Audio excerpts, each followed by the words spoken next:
Hello! Hi, we are Wonky Nuts. Did you notice what's new about me? I did. Good day. I went to the hair salon during the CMCO and cut my I hair. thought we weren't allowed to go out. I thought that was illegal in CMCO. No, it is allowed. Yeah? You can go to the doctor, you can go to the hair salon, and you can go to eat in the restaurant. Go running, Yes, you exercise. They're just about to start a lockdown in the UK. Actually, when you see this episode, you'll already be under lockdown, those of you in the UK. And I believe, because a very good friend of mine is a hairdresser, that all hairdressers, pubs and clubs and everything are closed down. You're not allowed to go to them. So that's why the young people that went have a really big Halloween party in the last weekend. Do you know, it's really funny, I think, how different countries around the world have dealt with this COVID pandemic. Differently, yes. Yeah, in lots of different ways, yes. Lockdowns happen differently. Some haven't had lockdown. In the beginning, in the UK, there was talk of sort of herd immunity for a while. Yeah. I remember when just before we went under lockdown here, because we went under lockdown really early and it was very strict. In the middle of March. I did a quick visit back to the UK. We didn't know we were going to go under lockdown, but we were still wearing masks before lockdown. Do you remember? We did. Everybody was wearing it. It was kind of normal, right? Yes. Yeah. And travelling back to the UK, I put the mask on. I was already wearing it, but I flew with it, landed at Heathrow. And then when I got off the plane, I was the only one wearing a mask. Yeah, that is Nobody was the wearing end a mask. of January, isn't it? And I started to feel really self-conscious. So I queued up at immigration, the only one wearing a mask. Peer pressure. Normally I don't usually succumb to peer pressure, but after about 5 minutes I couldn't take it. All these eyes staring at me. So were you actually being stared at? Well, I don't know. I was paranoid, I know Okay. that. But no, I took off my mask in the end. I can't believe you gave in. I know, I can't believe it either, thinking back. But Like in Asia, I know, especially in Japan, wearing face masks is part of their culture. People, if they feel a bit unwell, they will wear a face mask. It's normal. And do you know the bright side of it for girls? They don't have to put on the full makeup. oh, come on, just for girls. There's a lot of men that wear makeup, a lot of men wear lipstick. Yeah, and they don't need to shave You don't behind need to shave. the mask. Who doesn't wear masks though? Who can you think of? I can think of a lot of the royal family in the beginning didn't wear masks in the They UK. didn't. Not sure about here. That's why they got infected, isn't it? Yeah, there's quite a few people got infected. Did somebody say David Beckham and they weren't wearing masks? And Victoria. Yeah. Yeah, they were infected, but they hide it. They hide the fact, and they flew from America to England to do their self-quarantine. Can you believe how many people will get affected? Wow. Yeah. That was before you weren't blocked from flying, right? With Yes. COVID. It is funny that in China, in the rural area, the government put a lot of funny banners around the villages to persuade people to stay at home. Especially that time is during Chinese New Year. They tell people, don't visit your father-in-law, otherwise next year you will visit him in the tombstone, and something like that. It is Bit gruesome. it's quite very straightforward, but it works. In the more stricter countries, right? I don't want to get political here, but we'll just say stricter, right? China was very, very strict. They in terms of the regulations and what they sort of stopped people. Everybody was locked away, practically in their own homes. They sent out police and security guards. If you went out without a mask, you will get chased by a drone. By a drone, yeah. Yes. My parents told me about it. They live in China, they live in a city, and my dad told me that during the early days of the pandemic, if people go out without face masks, there will be a drone chasing them with a loudspeaker urge people to wear face masks. How would you say that in Chinese? Go home, go home. 戴口罩，戴口罩 Yes, can you believe that? Chased by a drone because you don't wear a face mask. But look, I mean, in China, people are practically already leading normal lives now. Yes. Yeah, they can go out. They have to wear masks. They have to. But they can go. They go to work. They go to clubs. Yes. They could. And live all the their lives, schools are open, cinemas they're back to business. And COVID is almost at zero. Once there is any local cases, they will take any calls and test the whole city. Oh, there was.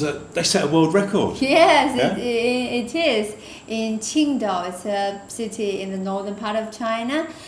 Some people they found they were infected. They're not imported, so the whole city were tested with 10.5 million people within 5 days. That Wow, is amazing. Yeah, world record. That's incredible. Yeah, Yes. I mean, there's in the UK, there's not even a proper track and trace system in place.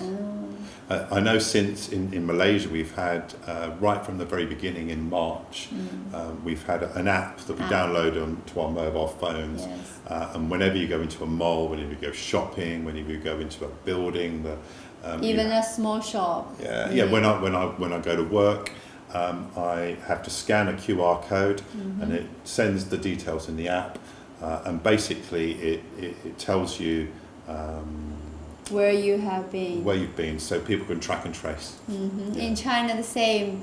The government introduced a personal health QR code system. So everybody have this QR code with their personal details in their phone, which is quite convenient.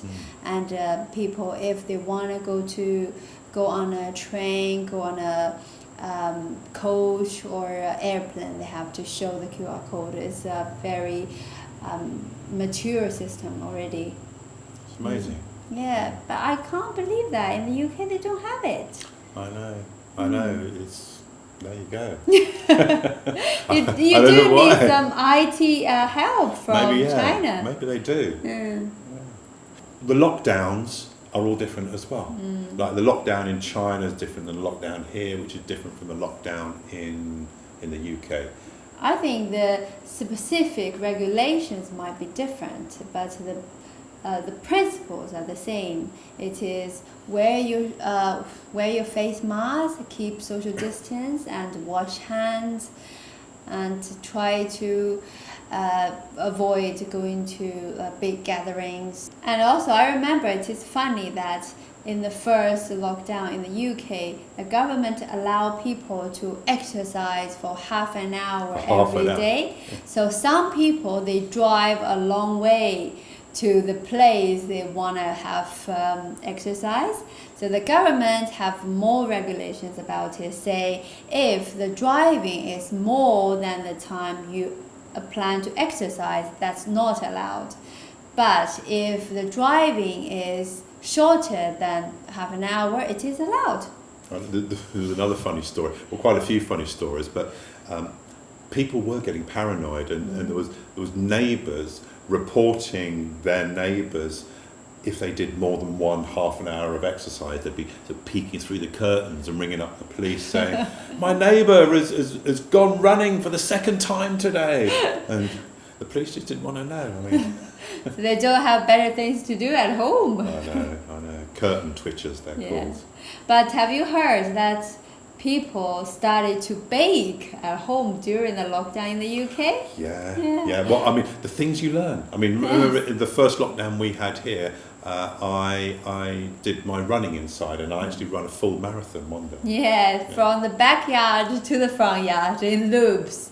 About 700 loops, right? We played, we set up a badminton court in the house. We played badminton in the house. Yes, we use the sofa as the net, and we kind of play a mini badminton at home. It is quite fun. And what did you do during the lockdown? Yeah, I'd love to hear. Any interesting experience? Any good practice for us to know? Please comment on the below. So let us know. Share it with other friends. Yeah, share it. Yeah. Okay, so that is our lockdown news. Yes. Yeah. If you ever visit Malaysia, do try and visit some Orang Asli. 18 different indigenous groups of Orang Asli in Peninsular Malaysia itself.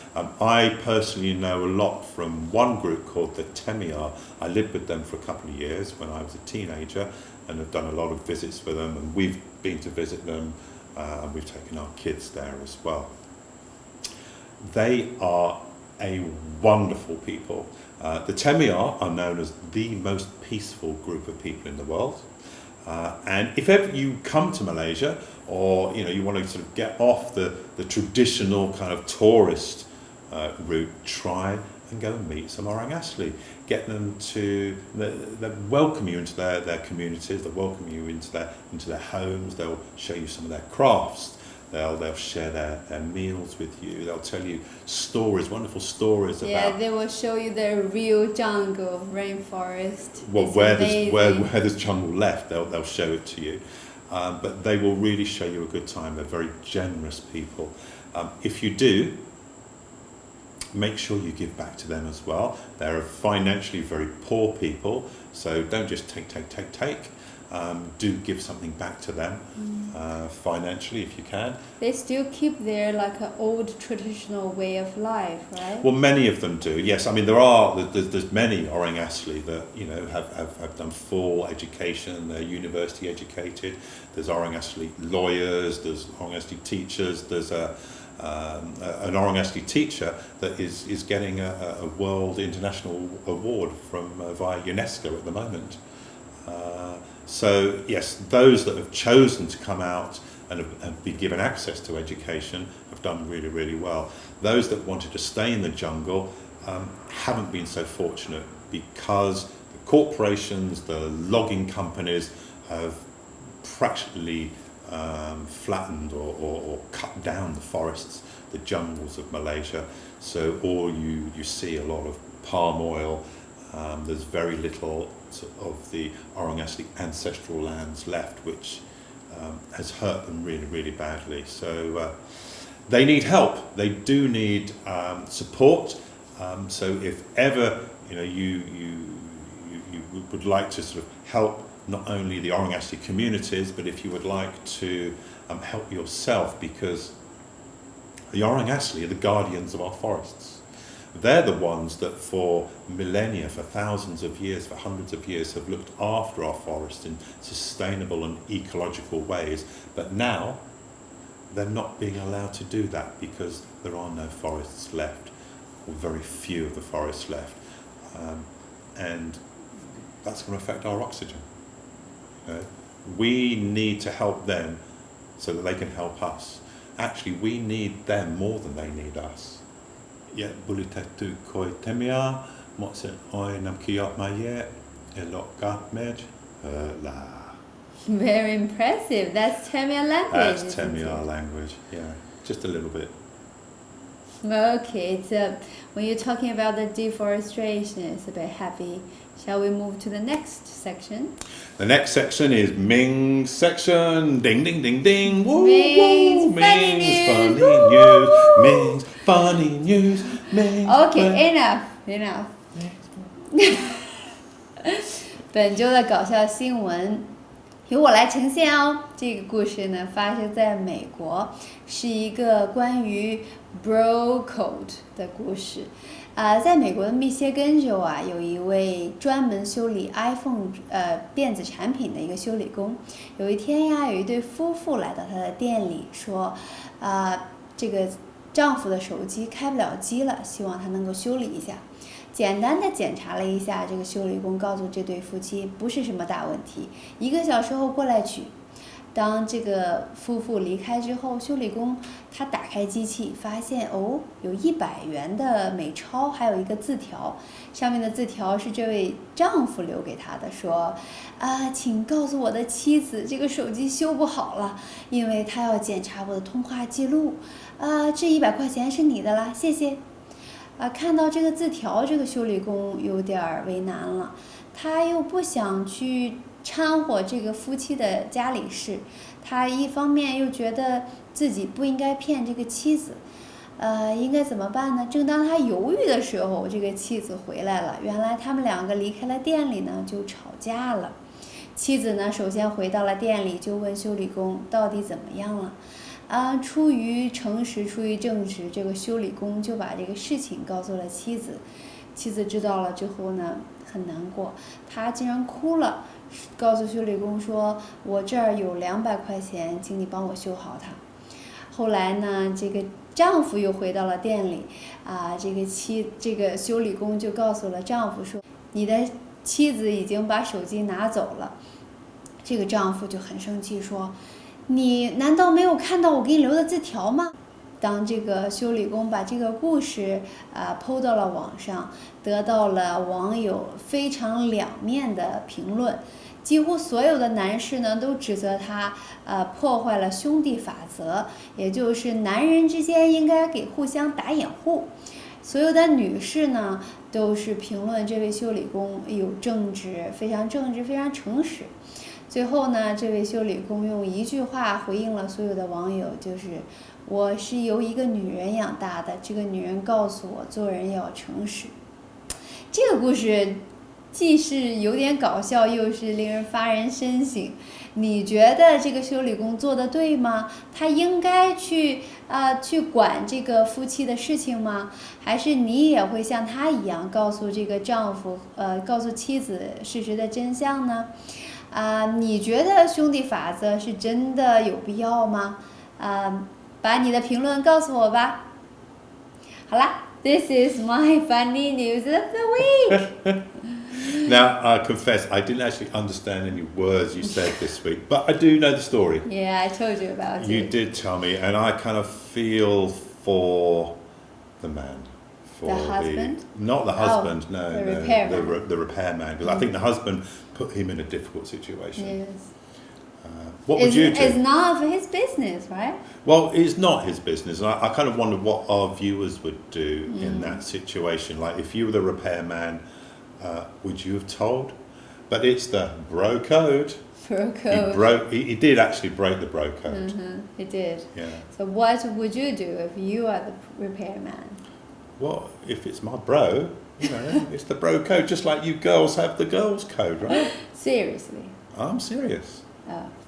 Bros out there, I'll keep the bro code. Yeah. Bros, don't do anything with my husband. Don't meddle with us, okay? No, they don't meddle, but us bros stay together. Anyway, this comes through to Andy learns Mandarin. So I learned in the first week. I learned. What did I learn in the first week? Have you eaten? Oh, have I eaten? Meichina. No, have you eaten? You ask. Oh, Meichina. 吃了吗? Oh, churlama. Oh, sorry, yeah, the wrong way around. So churlama, Yeah. and then last week I learned meichina. Respond. That's the response, like, no, I haven't eaten yet, Yeah. right?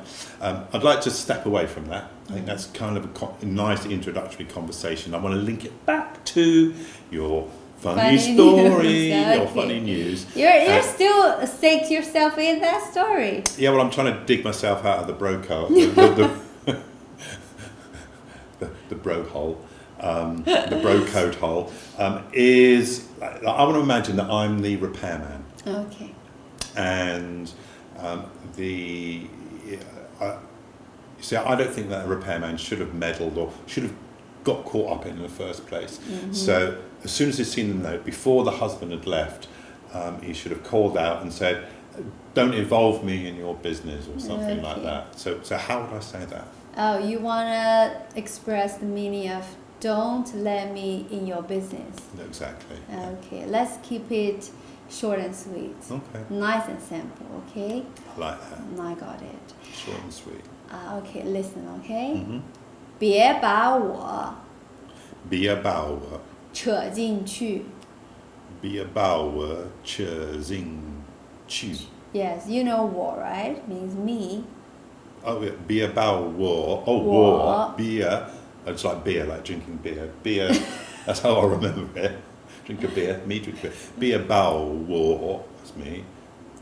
扯进去 进去 drag me into this. Beer bao. Beer war. 别把我 Beer bao war. 进去扯进去进去 进去 Yes. 进去 Beer bao war 进去 Yeah, close. Hey, beer bao war 进去 Good face with it. Yeah? Yeah. Okay, so that's I'm going to learn that during the week. I'll try and say it better next week. But if there's something you would like me to learn, write it in the comment box below. If you have enjoyed our episode, please give us a like and remember to subscribe. So that you get to hear when the episode comes out before anybody else does. Thanks for listening. Yeah, I hope you enjoy it. Bye bye. 再见。